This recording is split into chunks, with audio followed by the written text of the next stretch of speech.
සාදරයෙන් පිළිගන්න ඔයාලව කතා හඬ The Voice of Stories YouTube channel එකට. අද අපි ගෙනල්ලා තියෙන වෙනස්ම විදිහක කතාවක්.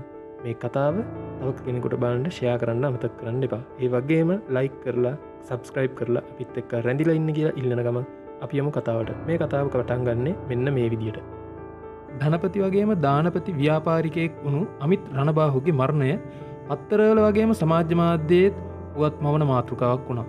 එක පිරිසක් සියදිවි නසා ගැනීමක් විදියට කතාමවද්දී තවත් පිරිසක් මිනීමරුමක් බවට තර්ක කරමින් දෙපාර්ශ්වය ගැටෙන තරමට බලපෑමක් කරපු සිදුවීමක් ඒක. ව්‍යාපාරිකයාගේ අභිරහස් මරණය ගැන කුතුහලය ඇවිස්සෙන විදිහේ කටකතා සමාජ මාධ්‍ය පුරාම සංසරණය වුණා.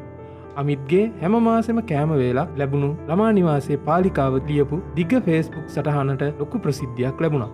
ඒ අතර මරණයට හේතුව අධික විසක් ශරීරගත වීම විදියට සඳහන් වුණු මරණ පරීක්ෂණ වාර්තාව අතේ තියාගත්ත කඩවසම් පොලිස් නිලධාරියා දසුන් පලිහ වඩන අමිත්ගේ මරණය මිනීමැරුමක් කියන පැත්තට වැඩි බරක් තියලා පරීක්ෂණ පටන් ගන්න හිතුවා. මේ අභිරහස්මය සිදුවීම මිනීමැරුමක් නම් අවිවාදයෙන්ම සැකකාර ලයිස්තුවේ උඩින්ම තියෙන නම වුණේ අර්ජුන රණබාහු. අර්ජුන කියන්නේ අමිත් රණබාහුගේ එකම පුතා. හැම පවුලකම පවුලේ නම කෙලසන්ඩ ආපු එකෙක් ඉන්නවා කියනවානේ. රණබාහු පවුලේ නම් ඒ තමා අර්ජුන. ඉස්කෝලේ කාලේ ඕනම වලියකදී අනිවාර්ය සමාජිකයෙක් වුණු අර්ජුන 9 වසරේදී සිගරට් එකක් බීලා වුණා. උසස් පෙළ පන්තියේදී තව ළමයෙක්ට ලේ යනකම් ගහපු දවසින් පස්සේ ඉස්කෝලේ ගමනට තිබ්බට අන්තිමට නැවතුනේ අමිත් අනුවනන් නොම්මර එකේ කාලකන්ණි රස්තිය අධිකාරියෙක් වෙලා. අර්ජුනව සැක කරන්න ලොකුම හේතුව උනේ මරණය වුණු දවසේ හවස් වරුවේ අර්ජුන අමිත් එක්ක තදින්ම බහින් බස් වුණු බව ගෙදර වැඩට හිටපු සීතාගේ කට උත්තරේ බොහොම පැහැදිලිව කියවුණ නිසා. කොහොමත් හැමතිස්සෙම සිගරට් එකක් කටේ ගහගෙන ඉන්න අර්ජුනව සීතට පේන්න බෑ. ඔය වචන හොමාරුව උනේ අර්ජුන බිස්නස් එකක් පටන් ගන්න කියලා අමිත්ගෙන් සල්ලි ඉල්ලුව වෙලාවේ. කොච්චරවත් ඔහොම නාස්ති කරන්න මගේ ළඟ සල්ලි නැහැ. හැමදාම බොරු කිය ඉල්ල ගන්නවා. ඒවට අන්තිමට මොනවා වුණාද කියලා දෙයියෝ තමයි දන්නේ. අඩුම තරමේ මිනිහෙක් වෙනවා නම් දුකක් නැහැ. බේබත්. මිනිහෙක් වෙන්න තමයි ඉල්ලන්නේ. මං කොහොමත් මේ පවුලේ කෙනෙක් නෙවෙයිනේ. කාටවත් මගෙන් ඇති වැඩක් නැහැ. ඔය තත්ත්වෙට පත් වෙලා තියෙන්නේ තමුන් මෙහින්මයි. තමුන්ගේ අනාගතේ නාස්ති කරගන්නවා මදිවට පවුලේ නමටත් අවනම්බු කරන මිනිහෙක්ගෙන් තව මොනවා බලාපොරොත්තු වෙන්නද? මෙයා දෙමව්පියෝ විදියට ඔයාලගෙත් වැරදි. ඔයා තාත්තා විදියට කවදාවත් මාව තේරුම් ගන්න උත්සාහ කරේ නැහැ. හැමදාම ඔයාට වැදගත් උනේ පවුලේ නම්බුව, ගෞරවය, හොඳ නම විතරයි. මට මේ ගෙදරින් කිසි දෙයක් ඕන නැහැ. මම පෙන්නන්නම් මටත් කරන්න පුළුවන් දේවල් තියෙනවා කියලා. එදාට කාටත් තේරේ. රණ්ඩු වෙලා එළියට බහැලා ගිය අර්ජුන එදා රෑ පිටිපස්සේ දොරෙන් ගෙට එනවා අල්ලපු ගෙදර අනුලා දැකලා තිබුණා. ඒ නිසාම පොලිසිය ප්‍රශ්න කිරීම පටන් ගත්තේ අර්ජුනගෙන්. අර්ජුන ඊ රෑ වෙනකන් කොහෙද ගිහින් හිටියේ? හැමදාම යන ක්ලබ් එකට තමයි ගියේ. මට ටිකක් රිලැක්ස් වෙන්න විතරයි ඕන වෙලා තිබුණේ. එතන හිටියා කියලා ඔප්පු කරන සාක්ෂියක් තියනවාද? තව කවුරු හරි තමුන් එක්ක හිටියද? එහෙම කවුරුත් හිටියේ නැහැ. ගෙදරින් ගිය තාත්තත් එක්ක බහින් බස් වීමක් ඇති කරගෙන. ඒ තරහ අර්ජුනගේ හිතේ තිබ්බා කියලා මම කිව්වා. ගොඩක් දවසට ඔය වගේ පොඩි රණ්ඩු ගෙදර ඇති වෙනවා. ඒක මිනිහෙක් කරන්න තරම් හේතුවක් නෙවෙයි. හැබැයි තාත්තා තාමත් බිස්නස් බාර නොදෙන එක් ගැන අර්ජුන තරහින් හිටියේ. මන් හරි නේද? මට ඔය දේපල සල්ලි වලින් ඇති වැඩක් නැහැ. මන් එයාව මැරුවේ නැහැ එච්චරයි. සමහර විට අර්ජුන දන්නේ නැතුව ඇති ඒ ක්ෂණික කෝපයට පුළුවන් අපි හිතෙන්න අයත් නැති තරම් දරුණු දේවල් කරන්න. ඒ වෙලාවෙත් අර්ජුනගේ ඇස් කේන්තියට දිලිසෙනවා නිහාරිකා හොද්දටම දැක්කා. නිහාරිකා රණබාහු. නිහාරිකා රණබාහු කියන්නේ අමිත්ගේ දුව. අර්ජුනගේ එකම අක්කා. හැබැයි නිහාරිකයි අර්ජුනුයි අහසට පොළොව වගේ වෙනස්ම චරිත දෙකක්. නිහාරිකා තමයි තාත්තගේ හුරතලි. හැමදාමත් දෙමව්පියෝ කියන දේ අහගෙන කීකරුවට හැඩුණු බුද්ධිමත් වගේම ආදර්ශමත් ලොකු දුව. අමිත්ගේ මරණ වෙනකොට නිහාරිකයි අමිත්ගේ හොඳම යාළුවා වුණ ගජවීර ඇමතිගේ බාල පුතා රොහාන්ගේ කසාදෙට තිබුණේ හරියටම සති දෙකක් විතරයි. පවුල් දෙකේම බලය පේන විදියට මහා ඉහළින් උත්සවය ගන්න තමයි ඒ වෙනකොටත් හැමදේම ලෑස්ති කරලා තිබුණේ. හැබැයි එක ප්‍රශ්නයක් තිබුණා. ඒ තමයි රංග. රංග කියන්නේ නිහාරිකාගේ ප්‍රථම සහ එකම ආදරය. අමිත්ගේ බලපෑම නිසාම නිහාරිකා රෙහාන්ට කැමති වුණාට රංග එක්ක තියෙන සම්බන්ධය එහෙම ලේසියෙන් අතාරින්න බැරි වුණා. අනික් අතට බොහොම සාමාන්‍ය පවුලක පාසල් ගුරුවරයෙක් වුණු රංගට කවදාවත්ම අමිත්ගේ කැමැත්ත ගන්න බැරි බවත් නිහාරිකා හොඳටම දැනගෙන හිටියා. රංග එක්ක නිහාරිකාගේ සම්බන්ධය මුලින්ම දැනගත්ත දවසේ අමිත් හැසිරුණේ බොහොම සංසුන් විදියට. හැබැයි හරියටම දවස් දෙකකට පස්සේ රොහාන්ගේ විවාහ යෝජනාව එනකොට නිහාරිකාට තේරුණා ඒ සංසුන් වෙස් මුහුණ දාගන්න තාත්තා මුලින් ගහපු සැලැස්මේ තරම. හැමදාම වගේ නිහාරිකා තමන්ගේ කැමැත්තට ඉඩ දෙයි කියලා අමිත්ට ලොකු විශ්වාසයක් තිබුණා.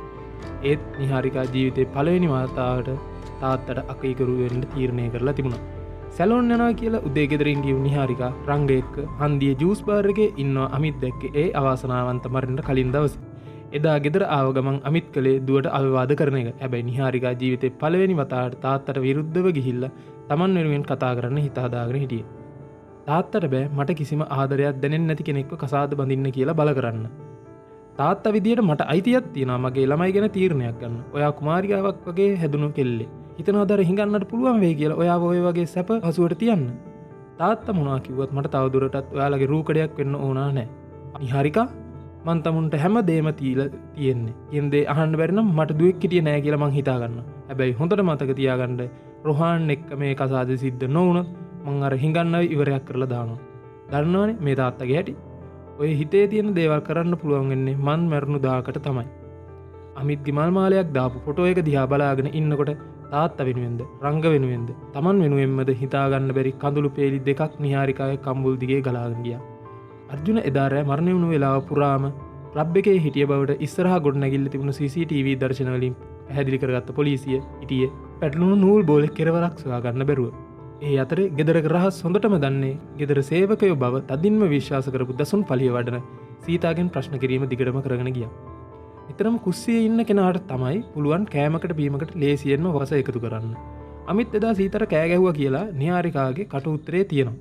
අනේ බුදු මහත්තයෝ මන් මොකටද එහෙම දෙයක් කරන්නේ? කේන්ති ගිහින් ඉන්න වෙලාවට ටිකක් කෑ ගැහුවට මහත්තයා එහෙම නරක කෙනෙක් නෙමෙයි. ඒ කියන්නේ එදත් මහන්තයාට කේන්ති ගිහිල්ලා හිටියේ. මොකද හේතුව? මන් දන්නේ නැහැ. ලොකු නෝනා එක්ක රණ්ඩු වෙනවා මට ඇහුණා. මොනවද ඇහුනේ? හොඳට මතක් කරලා කියන්න. මට හරියට ඇහුනේ නැහැ. හැබැයි දුන්නා මිස්ගේ නම කියනවා නම් හොඳටම ඇහුණා. දුන්නා. දුන්නා කියන්නේ අමිත්ගේ පෞද්ගලික ලේකම්වරිය. මීට අවුරුද්දකට විතර කලින් දුන්නා වැඩ කරේ ගජවීර ඇමති ළඟ. ලස්සන හුරතල් පෙනුමක් තියෙන කෙල්ලෙක් දුන්නා. දුන්නා එක්ක රොහන්ගේ සම්බන්ධය ගජවීර ඇමතිගේ අත්තටම අහු වුණාට පස්සේ තමයි දුන්නාට අමිත් ළඟ වැඩට යන්න සිද්ධ වුණේ. අමිත්ගෙත් බිරිඳ සාවිත්‍රිගෙත් අතර වුණු රණ්ඩුවට දුන්නා සම්බන්ධ වුණේ කොතනින්ද? අමිත්ගේ ෆෝන් එකේ සටහන් වෙලා තිබුණු මැරෙන්න මොහොතකට කලින් ආපු අන්තිම මැසේජ් එක ඇවිල්ලා තිබුණේ දුන්නාගෙන්. ඒකේ තිබුණේ එකම එක වාක්‍යයයි. පව්කාරයා මන් ඔහෙව ඉවරයක් කරලා දානවා. ඒ වෙලකොටත් දුන්නා නැවතිලා හිටපු ඇපාර්ට්මන්ට් එකත් වහලා දාලා බව හොයාගත්ත පොලිසිය අන්තිමේදී දුන්නේව අත්අඩංගුවට ගත්තේ බදුල්ලේ ලොකු අම්මලාගේ ගෙදර නැවතිලා ඉන්නකොට. මොනතරම් ප්‍රශ්න ඇහැව්වත් දුන්නා කිව්වේ එකම දෙයයි. මන් මේ පව්කාර වැඩේ කළේ නැහැ සර්. මට එහෙම දෙයක් කරන්න බෑ. එතකොට තමුන් කියන්නේ මේ මැසේජ් එක බොරුවක් කියලාද? හිතේ ආවේගෙට ඒ වගේ මැසේජ් එකක් දැම්ම තමයි. ඒත් මට මිනිහෙක් මරන්න තරම් හයියක් නැහැ සර්.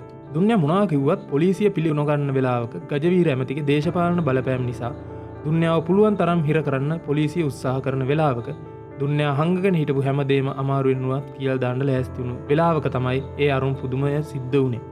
උලගක් වගේ පොලිසියට ආව සාවිත්‍රි අමිත්ගේ බිරිඳ දසුන් පලිය වඩනගේ S2 දිහාම බලාගෙන කියපු වචන ටිකෙන් මුළු පොලිසියම ගල් ගැහුණා.